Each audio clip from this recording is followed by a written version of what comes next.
Hi there, and welcome to the Skylight Books Author Reading Series. You can find out about this and all of our other author events at skylightbooks.com, where you can also browse our inventory as well as order books online. You can also follow us on Twitter or even be our friend at Facebook. If you would like to talk to a real person, we can be reached at 323-660-1175. Thanks for listening and enjoy. We're always happy to have James Ellroy here. We've had him here several times, and he's always a hoot. And we always tell people, you guys got to come check him out. He's very near and dear to the store. Ladies and gentlemen, please welcome James Ellroy.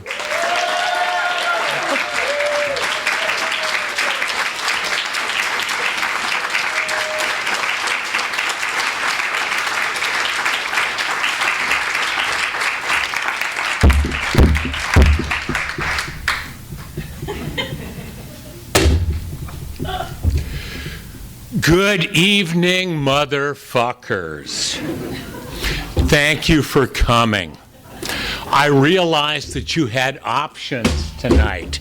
You could have stayed home, indulged your drug habits, attended to your sex lives, and your fatuous worship of President Barack Obama, and you didn't. You came here to see me, and I am nothing but grateful. T.S. Eliot wrote, "If you came this way, starting from anywhere, at any time, and in any season, it would always be the same. You would have to put off sense and notion. You are not here to instruct yourself or to inform curiosity or to carry report. You are here to kneel where prayer has been proven valid."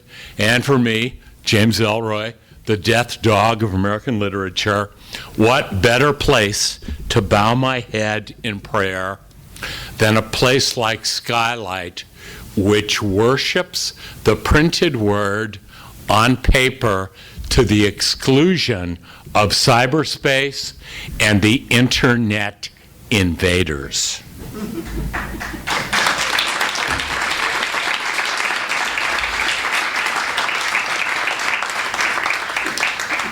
Anne Sexton wrote, my friend, I was born doing reference work in sin and born confessing it.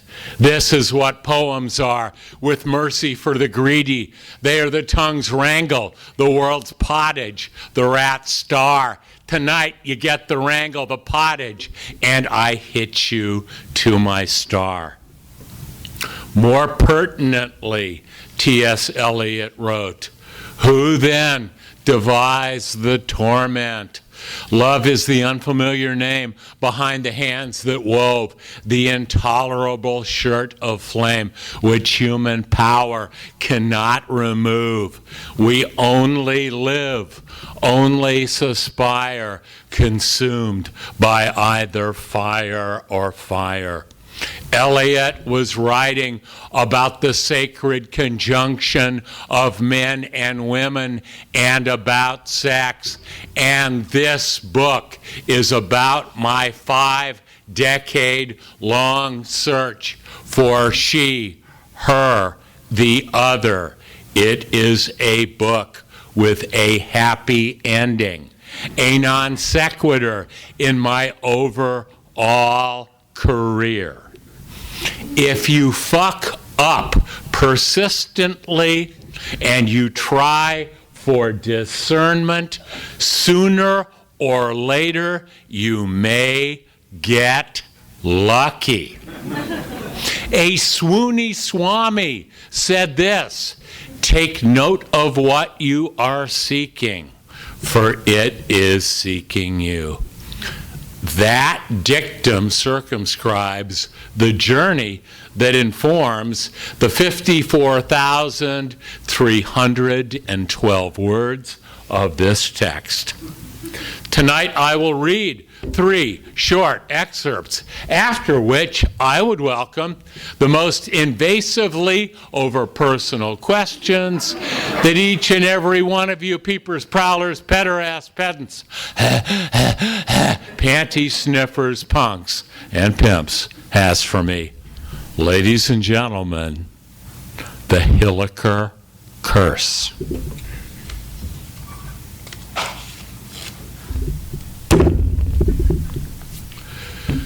So women will love me.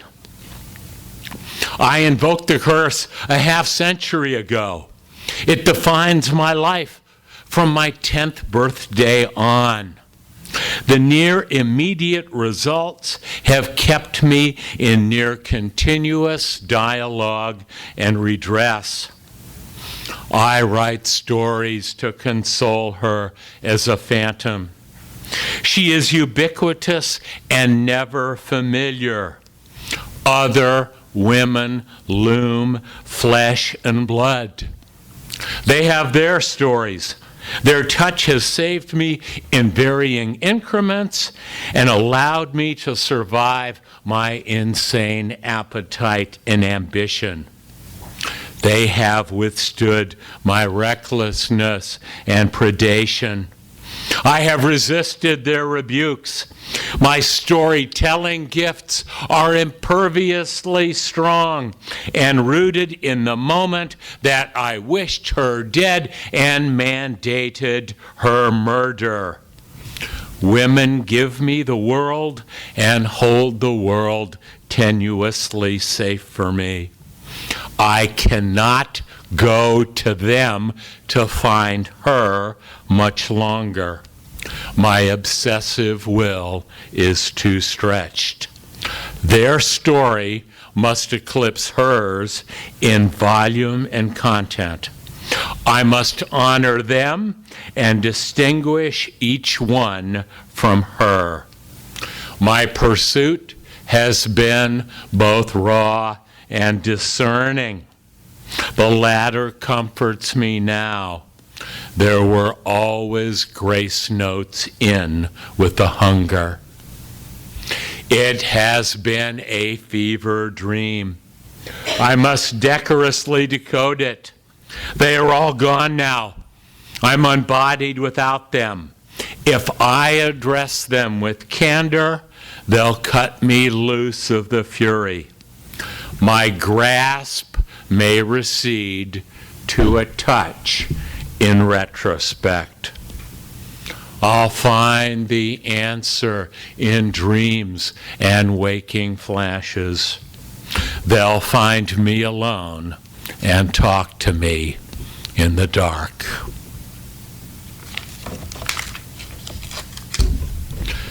Madison, Wisconsin was lake-bound and penguin shit cold.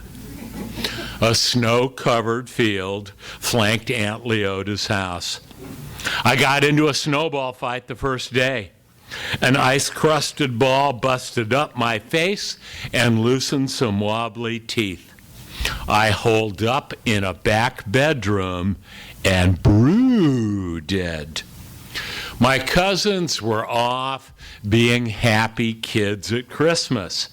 Gene Hilliker was off with plain Jane, Aunt Leota, and porky Uncle Ed. Uncle Ed sold Buicks. My mother purchased a red and white sedan from him. The plan? Drive the fucker back to L.A. after New Year's. I brooded. The practice entailed long stints alone in the dark. I thought about girls then. I brain screened girls I had seen at school and at church. It was a pure visual panoply. I did not impose storylines. I have formally brooded through to this moment. I lie in the dark, shut my eyes, and think. I think about women primarily. I quite often tremble and sob. My heart swells in sync with women's faces merged with improvised stories. History intercedes. Great public events run counterpoint to deep human love. Women glimpsed for half seconds carry a spiritual weight equal to my long-term lovers. Bumfuck Wisconsin was a drag. My mouth hurt. That fucking snowball sliced my lips. I couldn't kiss Christine Nelson from school. My dad said he knew a TV babe named Chris Nelson. She was married to a Hebe named Louis Quinn. Chris was a nympho. She flashed her snatch at him at some movie biz party. The adults came home. My mother brought me a library book. It was wholesome kids' fare full of mystical shit. It pertained to witchcraft, spells, and curses. My mother turned the bedroom lights on. I had to read rather than brood. The fucking book jazzed me. I tore through it Quicksville. It felt like it was written for me. The mystical jive derived from my ancestral home of bumfuck Great Britain. Magic potions abounded. Warlocks guzzled secret brews and had visions. This wowed the incipient booze hound and dope fiend in me. The overall text buttressed religious lore I believed in then and believe in today. There is a separate world we cannot see. It exists separately and concurrently with the real world. You enter this world by the offering of prayer and incantation. You live in this world wholly within your mind. You dispel the real world through enforced mental discipline. You rebuff the real world through your enforced mental will. Your interior world will give you what you want and what you need to survive. I believed it then. I believe it now. My many years in the dark have confirmed it as a primary article of faith. I was 9 then. I'm 62 now. The real world has frequently intruded on my spells in the dark. That book formally sanctioned me to lie still and conjure women. I did it then. I do it still. That book described the destructive power of formal invective. The notion of the curse did not feel prophetic in late 1957. It was simply a footnote to my license to fantasize. I have a superbly honed memory. My time in the dark has enhanced my process of minutely detailed recollection. My mental ruthlessness asserted itself early on. I needed a curse just a few months later. I was insolently well prepared.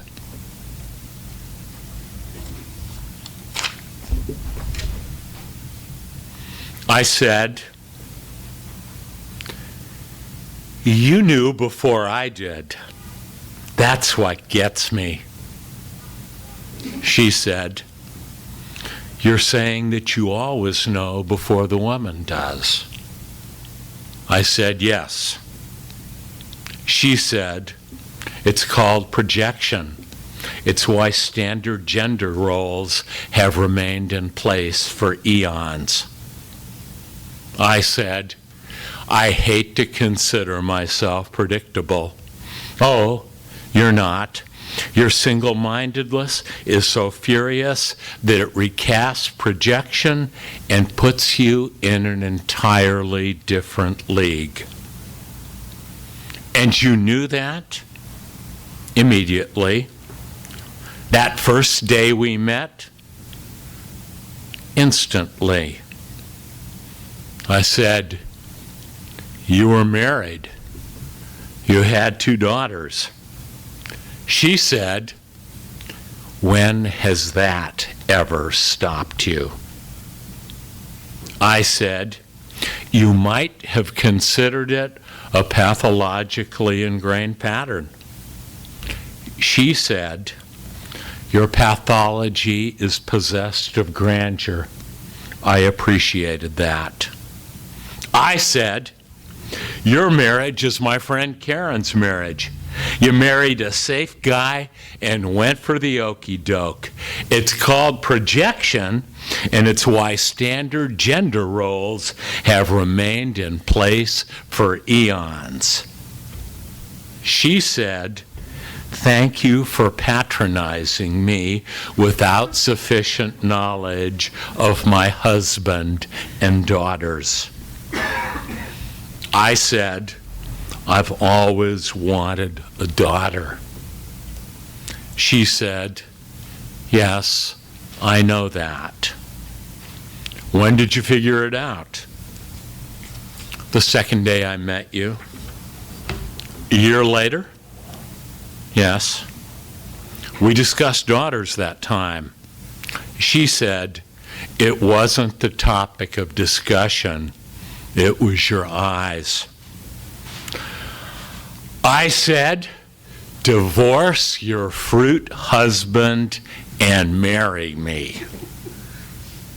She said, don't recycle your old married lover shtick.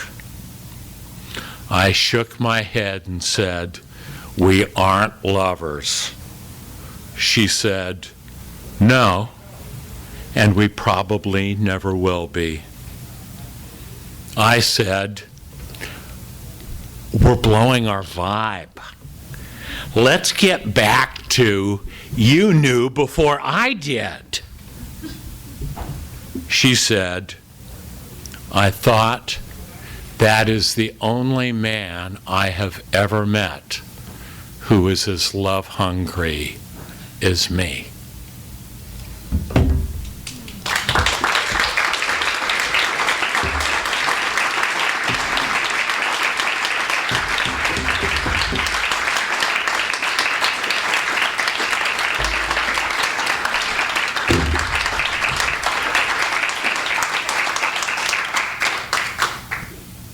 If each and every one of you buy 1,000 copies of this book tonight, you will be able to have unlimited sex with each and every person on this earth that you desire every night for the rest of your lives.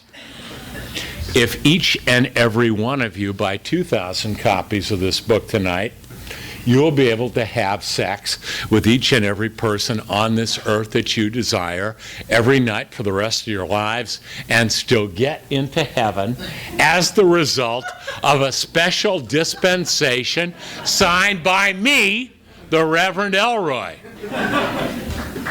If each and every one of you buy 3,000 copies of this fucking book, you get all that sex, you get into heaven, and for the first time in history, East Hollywood will rule the world. You heard it here first off the record on the QT, and very hush, hush. Questions? Yeah, boss. You said in the Paris Review interview earlier this year that you owned the 1950s LA. And Yeah. everybody wrote about it before you did. You took it from them. Yeah. So do you think, unless you get back to it, is it here to stay? Is it like the Old West? Is it like Victoria, England? Can people who didn't live through it write about it? Or what's going to happen to 50s LA? There will always be a guy who will come along and eclipse you. Very few artists are uneclipsable. there are two that come to mind most frequently. The greatest artist of all time, Ludwig von Beethoven, and yours truly, James Ellroy. Beethoven owns music. I own a certain aspect of LA.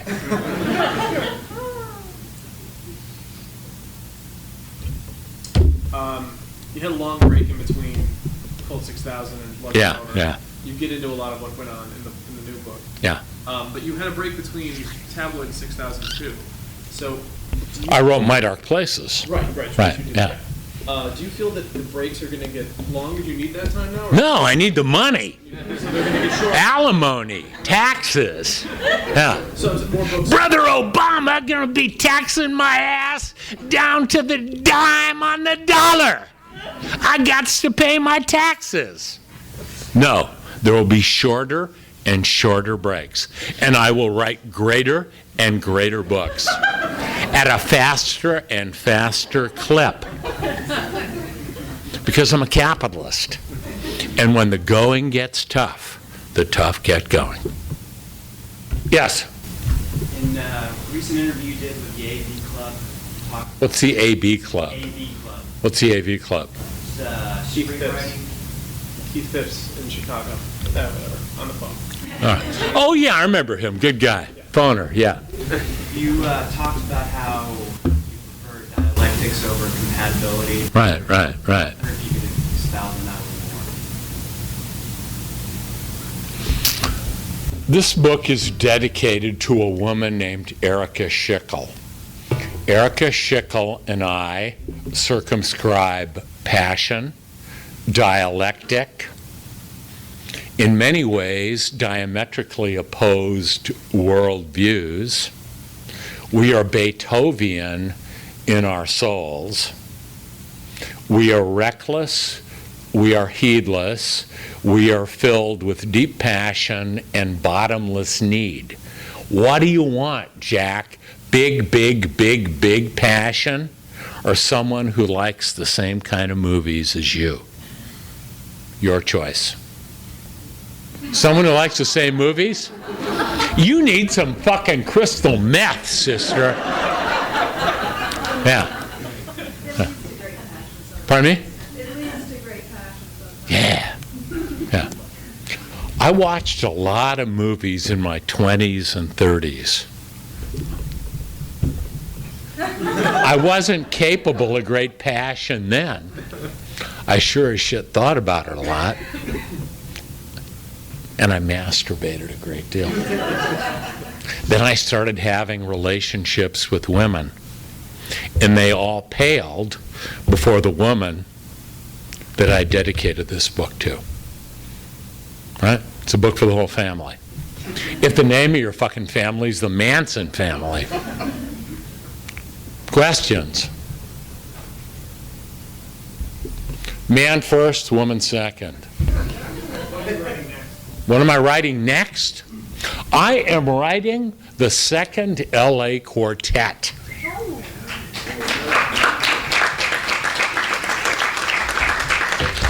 The first LA Quartet, the Black Dahlia, the Big Noir, LA Confidential, and White Jazz, cover 1947 to 1959.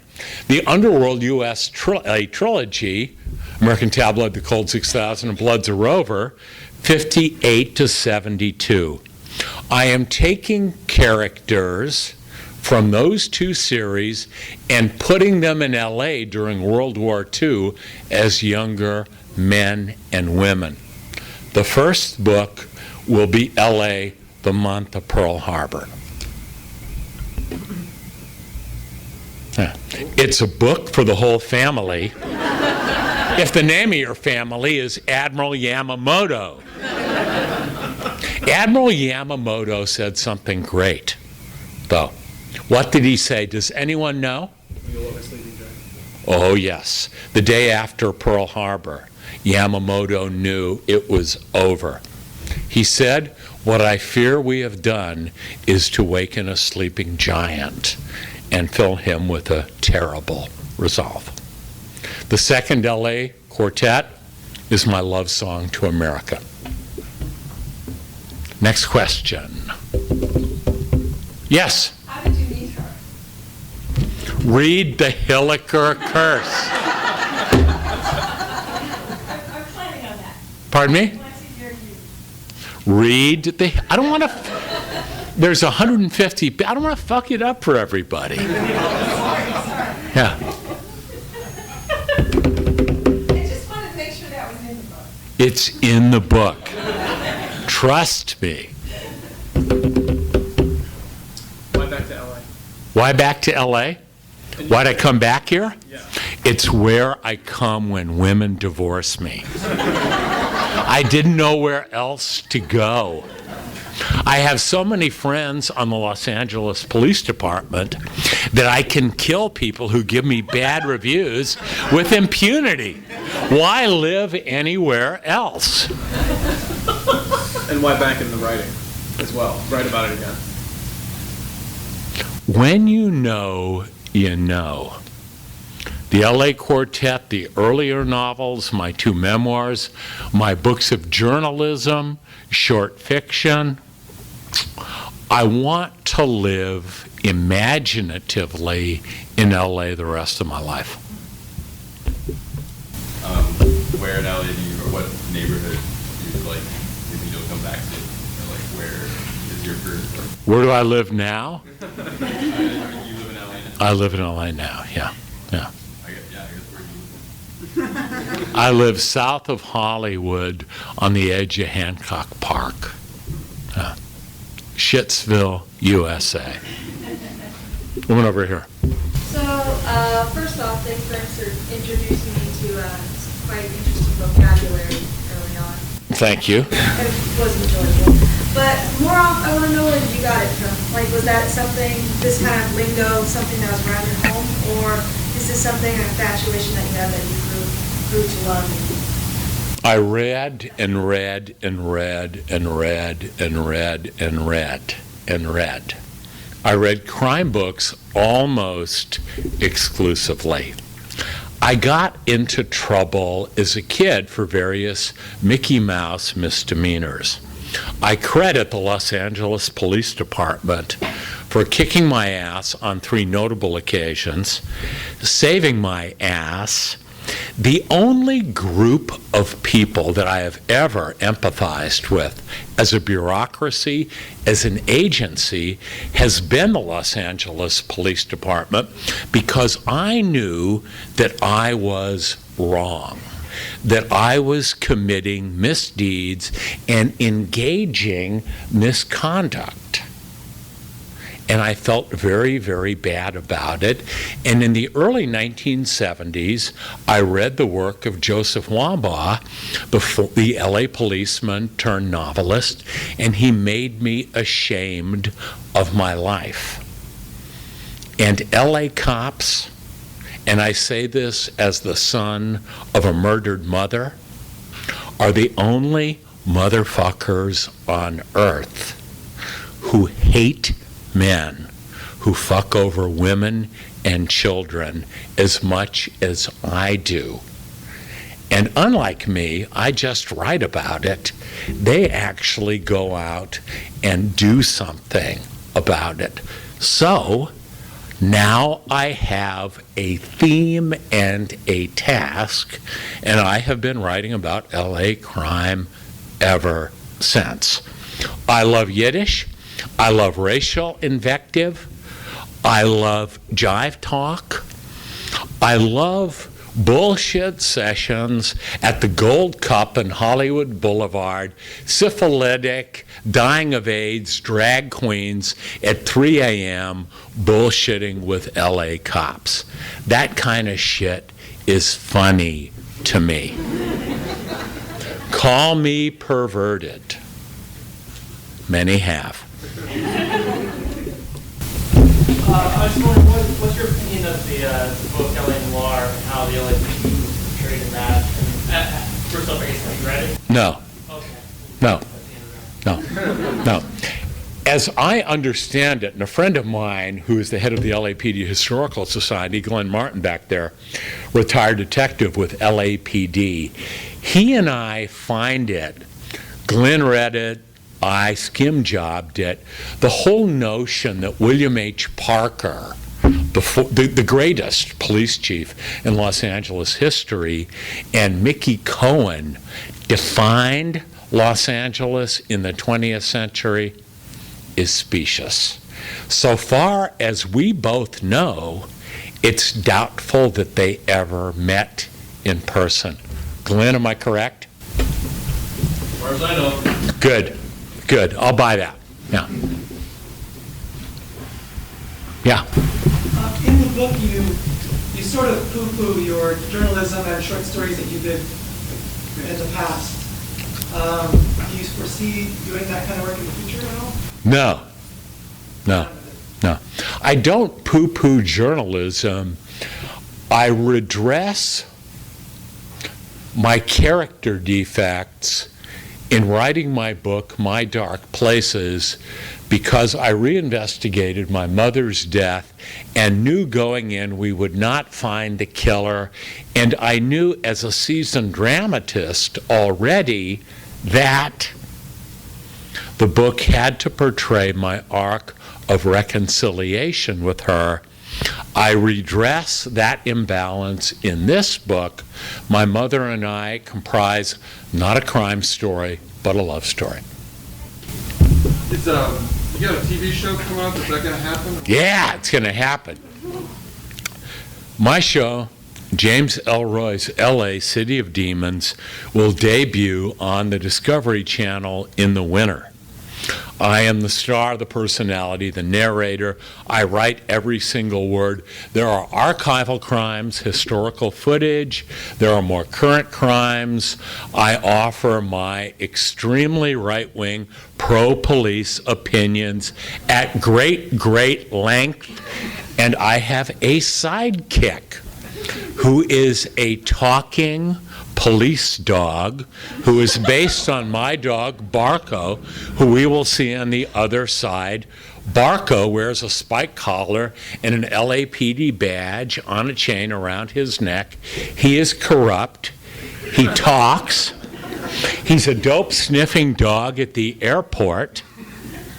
He sniffs the shit, and we drive to South Central together and sell the shit to hophead hounds. He is a computer-generated dog. I swear to you, this is no fucking shit. You don't even own a computer, do you? I do not own a computer. The Discovery Channel does. Probably half a dozen.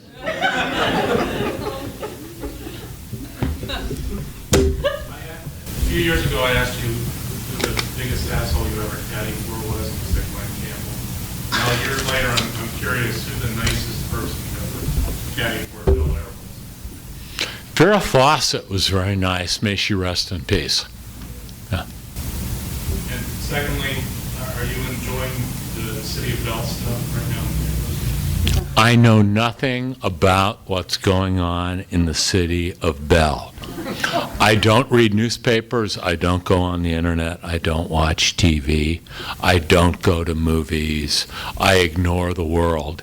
It allows me to live in LA the month of Pearl Harbor with that much greater acuity. Ask me about Pearl Harbor. I'll have some answers. Did America know? Pardon me? Did America know? No. Pardon me? What did happen?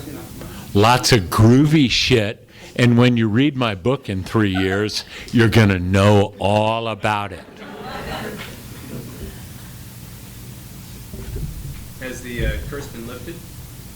Yes.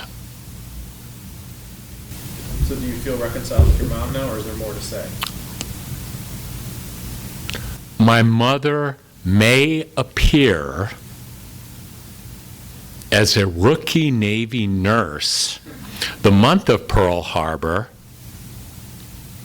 having an adulterous love affair with soon-to-be Chief William H. Parker.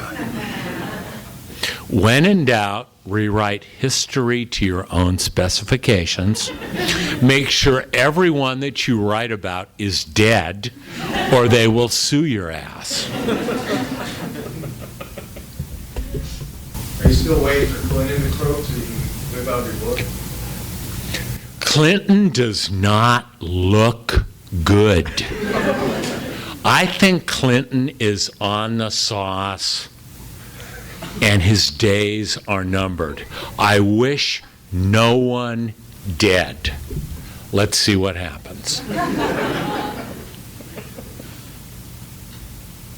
Yeah. I was going to ask about that. You said write about the dead people, because you have one of the stories where you have Sammy Davis Jr. and Frank Sinatra. Tijuana Mon Amour, yeah. Crazy. Yeah, crazy shit, Is yeah. that if they're dead? Nobody. Absolutely. Yeah. Don't die. I'll write about you. But before you die, give me a fucking hair transplant.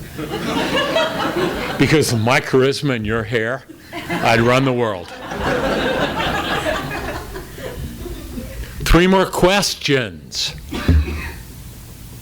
Yes? Do you see yourself writing about more recent years, like going past 72? No. 1972 concludes, it's the end of my chronology as a historical novelist. Why those 3 passages tonight? They are indicative of the moral and spiritual thrust of the book. When in doubt, read short, read to the point, interact with the folks. Who wants to see someone read for 40 minutes, hem and haw, scratch their balls, lose their place, cough, take sips of water, apologize for losing their place, and do everything short of take a shit on stage? Or do you want someone 12 minutes in and out, let's get to it? What do you want? The latter, right? Right. The shitting would be interesting, but I wouldn't go that far. Yes, woman over here. So now that you've read each of the Hilliker Curse, your novels have always been a tad dark. So now that you've kind of reached an agreement with the women, the female race, are your newer books, such as Monk of Pearl Harbor, going to still have that darkness, that taintedness, or do you think you might have an altered perspective? Life is consciousness.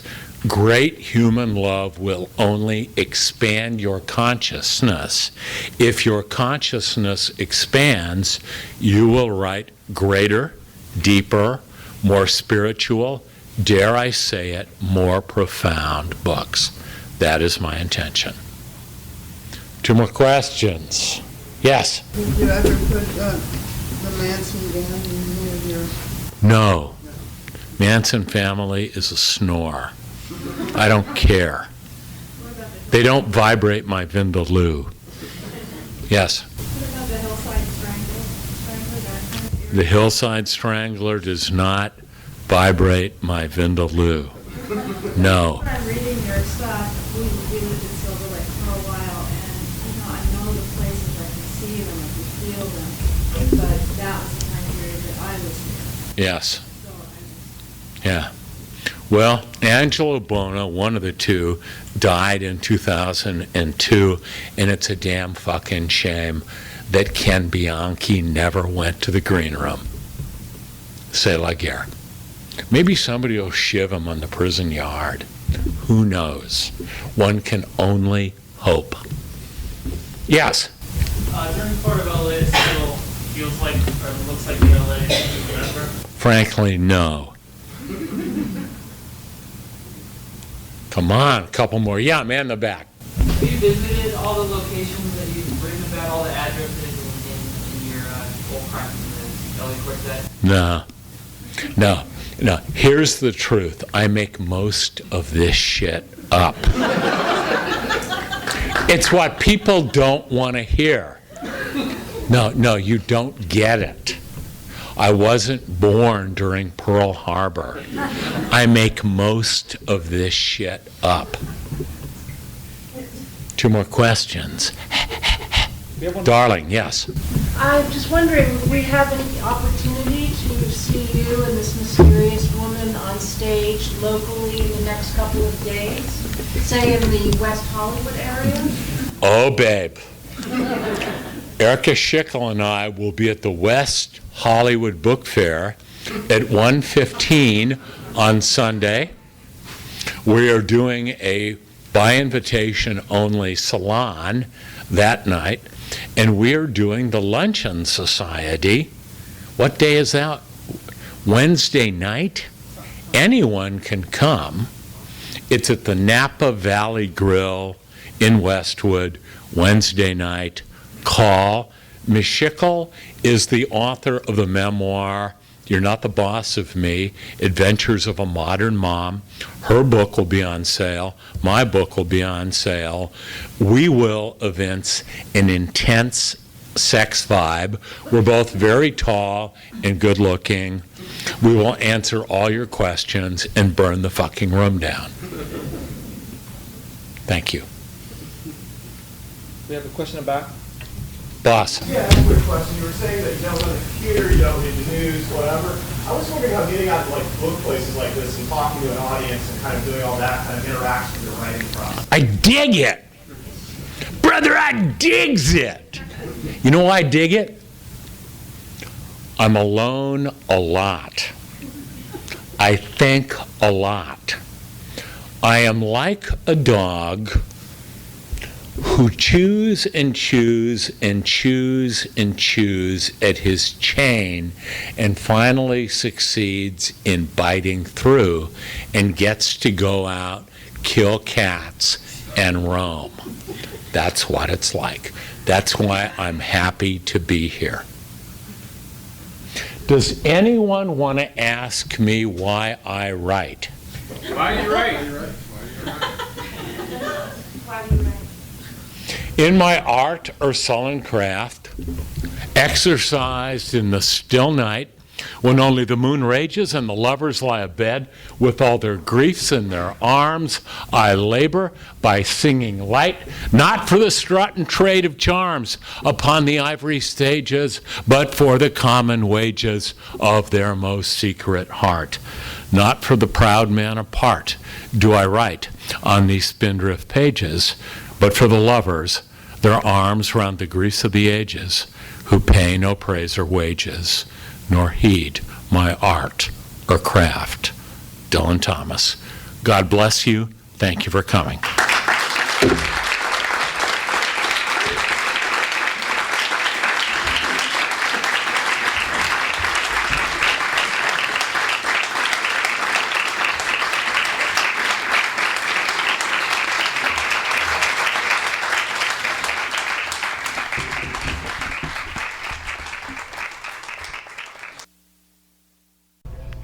You've been listening to the Skylight Books Author Reading Series.